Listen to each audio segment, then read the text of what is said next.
22 दिसंबर सन 1704 को सिरसा नदी के किनारे चमकौर नामक जगह पर सिक्कों और मुगलों के बीच एक ऐतिहासिक युद्ध लड़ा गया, जो इतिहास में चमकौर का युद्ध नाम से प्रसिद्ध है। इस युद्ध में सिक्कों के 10वें गुरु गोविंद सिंह जी के नेतृत्व में 40 सिक्कों का सामना वजीर खान के नेतृत्व वाले 10 लाख मुगल सैनिकों से हुआ था। वजीर खान किसी भी सूरत में गुरु गोविंद सिंह जी को जिंदा या मुर्दा पकड़ना चाहता था, क्योंकि औरंगजेब की लाख कोशिशों के बावजूद गुरु गोविंद सिंह जी मुगलों की अधीनता स्वीकार नहीं कर रहे थे।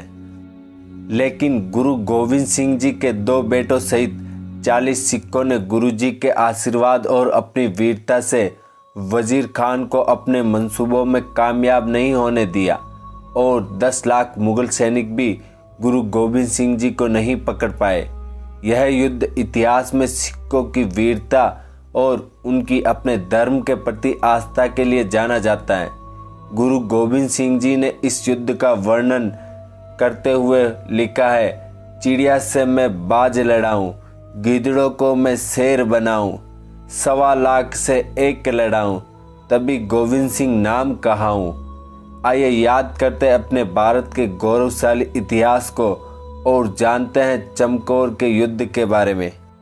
मई सन 1704 की आनंदपुर की आखिरी लड़ाई में कई मुगल शासकों की संयुक्त फौज ने आनंदपुर साहिब को 6 महीने तक घेरे रखा।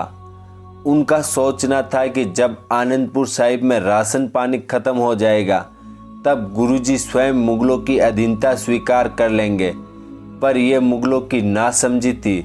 जब आनंदपुर साहिब में राशन पानी खत्म हुआ तो एक रात गुरु गोविंद सिंह जी आनंदपुर साहिब में उपस्थित अपने सभी साथियों को लेकर वहां से रवाना हो गए, पर कुछ ही देर बाद मुगलों को पता चल गया कि गुरुजी यहाँ से प्रस्थान कर गए हैं, तो वह उनका पीछा करने लगे। उधर गुरु गोविंद सिंह जी अपने सभी साथियों के साथ सिरसा नदी की ओर बढ़ते जा रहे थे।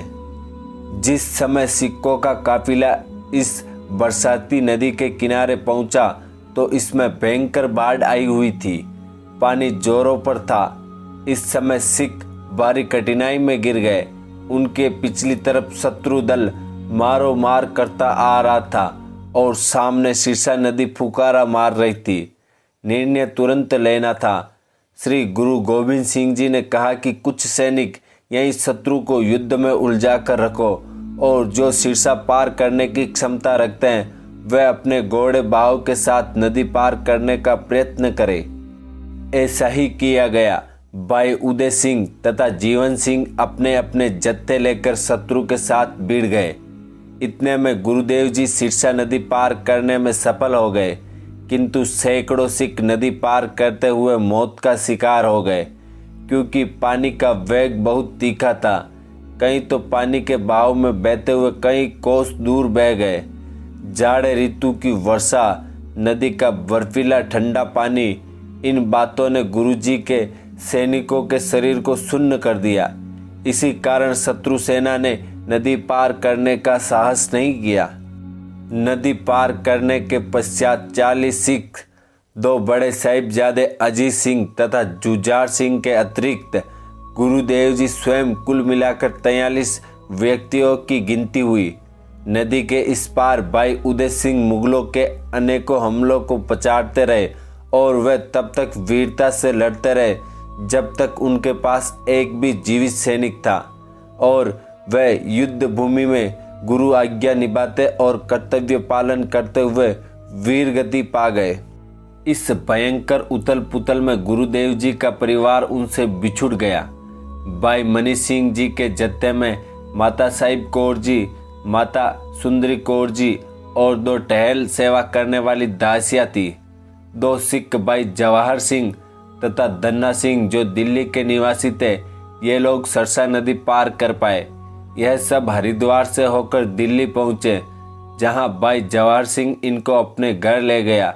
दूसरे जत्थे में माता गुजरी जी, छोटे साहिबजादे जोरावर सिंह और फतेह सिंह तथा गंगाराम ब्राह्मण ही थे, जो गुरु घर का रसोइया था।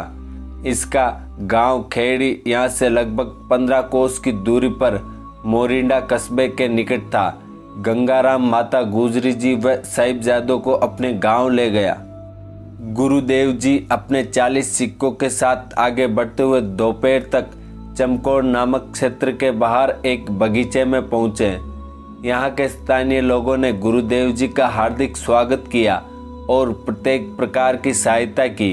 यहीं एक किलानुमा कच्ची हवेली थी जो सामरिक दृष्टि से बहुत महत्वपूर्ण थी, क्योंकि इसको एक ऊंचे टीले पर बनाया गया था जिसके चारों ओर खुला समतल मैदान था। हवेली के स्वामी बुद्धिचंद ने गुरुदेव जी से आग्रह किया कि आप इस हवेली में विश्राम करें। गुरुदेव जी ने आगे जाना उचित नहीं समझा। 40 सिक्कों को छोटी छोटी टुकड़ियों में बांटकर उन्हें बचा कुचा असला बांट दिया और सभी सिक्कों को मुकाबले के लिए मोर्चा पर तैनात कर दिया। अब सभी को मालूम था कि मृत्यु निश्चित है, परंतु खालसा सैन्य का सिद्धांत था कि शत्रु के समक्ष हथियार नहीं डालने, केवल वीर गति प्राप्त करनी है। अपने प्राणों की आहुति देने के लिए सभी सिख तत्पर हो गए। गुरुदेव जी अपने 40 शिष्यों की ताकत से असंख्य मुगल सेना से लड़ने की योजना बनाने लगे। गुरुदेव जी ने स्वयं कच्ची गड्डी के ऊपर अट्टालिका में मोर्चा संभाला। अन्य सिखों ने भी अपने अपने मोर्चे बनाए और मुगल सेना की राह देखने लगे। उधर जैसे ही बरसाती नदी सिरसा के पानी का बहाव कम हुआ, मुगल सेना टिड्डी दल की तरह उसे पार करके गुरुदेव जी का पीछा करती हुई चमकौर के मैदान में पहुंची। देखते ही देखते उसने गुरु जी की कच्ची गड्डी को घेर लिया। मुगल सेनापतियों को गांव वालों से पता चल गया था कि गुरुदेव जी के पास केवल 40 ही सैनिक हैं। वे यहाँ गुरु जी को बंदी बनाने के स्वप्न देखने लगे। सरहिंद के नवाब वजीर खान ने बोर होते ही मुनादी करवा दी कि यदि गुरुदेव जी अपने आप को साथियों सहित मुगल प्रशासन के हवाले करें तो उनकी जान बख्शी जा सकती है। इस मुनादी के उत्तर में गुरुदेव जी ने मुगल सेनाओं पर तीर की बौछार कर दी। इस समय मुकाबला 40 सिक्कों का हजारों अनगिनत की गिनती में मुगल सैन्य बल के साथ था। इस पर गुरुदेव जी ने भी तो एक एक सिख को 1.25 लाख के साथ लड़ाने की सौगंध खाई हुई थी। अब इस सौगंध को भी विश्व के समक्ष क्रियान्वित करने के प्रदर्शन करने का शुभ अवसर आ गया था। 22 दिसंबर सन 1704 को संसार का अनोखा युद्ध प्रारंभ हो गया। आकाश में घनघोर बादल थे और धीमी धीमी बूंदाबांदी हो रही थी। वर्ष का सबसे छोटा दिन होने के कारण सूर्य भी बहुत देर से उदय हुआ। कड़ाके की शीतलहर चल रही थी, किंतु गर्मजोशी थी तो कच्ची हवेली के आश्रय लिए बैठे गुरुदेव जी के योद्धाओं के हृदय में। कच्ची गड्डी पर आक्रमण हुआ। भीतर से तीरों और गोलियों की बौछार हुई। अनेक मुगल सैनिक हताहत हुए। दोबारा सशक्त दावे का भी यही हाल हुआ। मुगल सेनापतियों को विश्वास होने लगा था कि कोई 40 सैनिकों की सहायता से इतना सबल भी बन सकता है। सिख सैनिक लाखों की सेना में गिरे निर्भय भाव से लड़ने मरने का खेल खेल रहे थे। उनके पास जब गोला बारूद और बाण समाप्त हो गए, किंतु मुगल सैनिकों की गड्डी के समीप भी जाने की हिम्मत नहीं हुई, तो उन्होंने तलवार और भाले का युद्ध लड़ने के लिए मैदान में निकलना आवश्यक समझा। सर्वप्रथम भाई हिम्मत सिंह जी को गुरुदेव जी ने आदेश दिया कि वह अपने साथियों सहित 5 का जत्था लेकर रण क्षेत्र में जाकर शत्रुओं से जूझे। तभी मुगल जनरल नाहर खान ने सीढ़ी लगाकर गड्डी पर चढ़ने का प्रयास किया, किंतु गुरुदेव जी ने उसको वहीं बाण से भेद कर चित कर दिया। एक और जनरल ख्वाजा महमूद अली ने जब साथियों को मरते हुए देखा तो वह दीवार की ओट में भाग गया। गुरुदेव जी ने उसकी इस बुजदिली के कारण उसे अपनी रचना में मरदूत करके लिखा है। सरहिंद के नवाब ने सेनाओं को एक बार इकट्ठे होकर कच्ची गड्डी पर पूर्ण वेग से आक्रमण करने का आदेश दिया, किंतु गुरुदेव जी ऊंचे टीले की हवेली में होने के कारण सामरिक दृष्टि से अच्छी स्थिति में थे। उन्होंने यह आक्रमण भी विफल कर दिया और सिंगों के बाण की वर्षा से सैकड़ों मुगल सिपाहियों को सदा की नींद सुला दिया। सिक्कों के जत्थे ने गढ़ी से बाहर आकर बढ़ रही मुगल सेना को करारे हाथ दिखलाए। गढ़ी की ऊपर की अट्टालिका से गुरुदेव जी स्वयं अपने योद्धाओं की सहायता शत्रुओं पर बाण चलाकर कर रहे थे। गढ़ी भर खूब लोहे पर लोहा बजा। सैकड़ों सैनिक मैदान में ढेर हो गए। 5 सिख भी शहीद हो गए। फिर गुरुदेव जी ने 5 सिक्कों का दूसरा जत्था गढ़ी के बाहर रण क्षेत्र में भेजा। इस जत्थे ने भी आगे बढ़ते हुए शत्रुओं के छक्के छुड़ाए और उनके पीछे धकेल दिया और शत्रुओं का भारी जानी नुकसान करते हुए स्वयं भी शहीद हो गए। इस प्रकार गुरुदेव जी ने रणनीति बनाई और 5-5 के जत्थे बारी बारी रण क्षेत्र में भेजने लगे। जब 5वां जत्था शहीद हो गया तो दोपहर का समय हो गया था। सरहिंद के नवाब वजीर खान की हिदायतों का पालन करते हुए जनरल हदायत खान, इस्माइल खान, फुलाद खान, सुल्तान खान, अस्माल खान, जेहान खान, खलील खान और बूरे खान एक बारगी सेनाओं को लेकर गढ़ी की ओर आगे बढ़े। सबको पता था कि इतना बड़ा हमला रोक पाना बहुत मुश्किल है, इसलिए अंदर बाकी बच्चे सिखों ने गुरुदेव जी के सम्मुख प्रार्थना की कि वह साहिबजादों सहित युद्ध क्षेत्र से कहीं और निकल जाए। यह सुनकर गुरुदेव जी ने सिखों से कहा, तुम कौन से साहिबजादों की बात करते हो? तुम सभी मेरे ही साहिबजादे हो। गुरुदेव जी का यह उत्तर सुनकर सभी सिख आश्चर्य में पड़ गए। गुरुदेव जी के बड़े सुपुत्र अजीत सिंह पिताजी के पास जाकर अपनी युद्ध कला के प्रदर्शन की अनुमति मांगने लगे। गुरुदेव जी ने सहर्ष उन्हें आशीष दी और अपना कर्तव्य पूर्ण करने को प्रेरित किया। साहिबजादे अजीत सिंह के मन में कुछ कर गुजरने के वलवले थे। युद्ध कला में निपुणता थी, बस फिर क्या था। वह अपने 4 अन्य सिक्कों को लेकर गढ़ी से बाहर आए और मुगलों की सेना पर ऐसे टूट पड़े जैसे शार्दुल मृग शावकों पर टूटता है। अजीत सिंह जिधर बढ़ जाते उधर सामने पड़ने वाले सैनिक गिरते, कटते या भाग जाते थे। 5 सिंगों के जत्थे ने सैकड़ों मुगलों को काल का ग्रास बना दिया।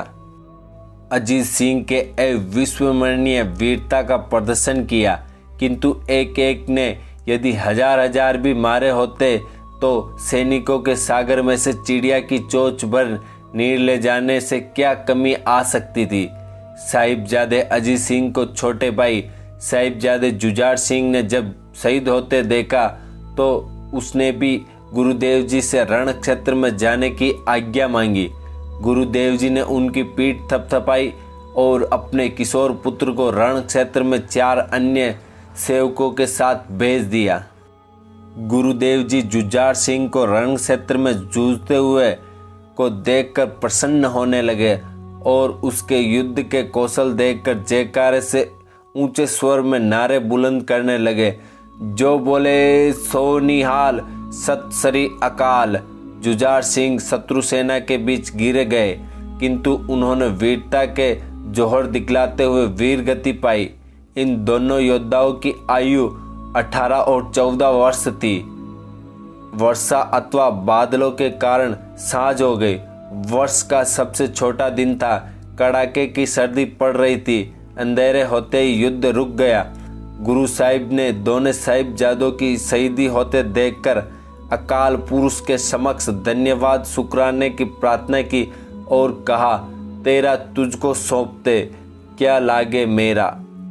शत्रु अपने घायल अथवा मृत सैनिकों के शवों को उठाने के चक्रव्यूह में फंस गया। चारों ओर अंधेरा छा गया। इस समय गुरुदेव जी के पास 7 सिख सैनिक बच रहे थे और वह स्वयं कुल मिलाकर 8 की गिनती पूरी होती थी। मुगल सेनाएं पीछे हटकर आराम करने लगी। उन्हें अभी संदेह बना हुआ था कि गढ़ी के भीतर पर्याप्त संख्या में सैनिक मौजूद है। रही रात साहिब के पाठ का समय हो गया था। सभी सिखों ने गुरुदेव जी के साथ मिलकर पाठ किया।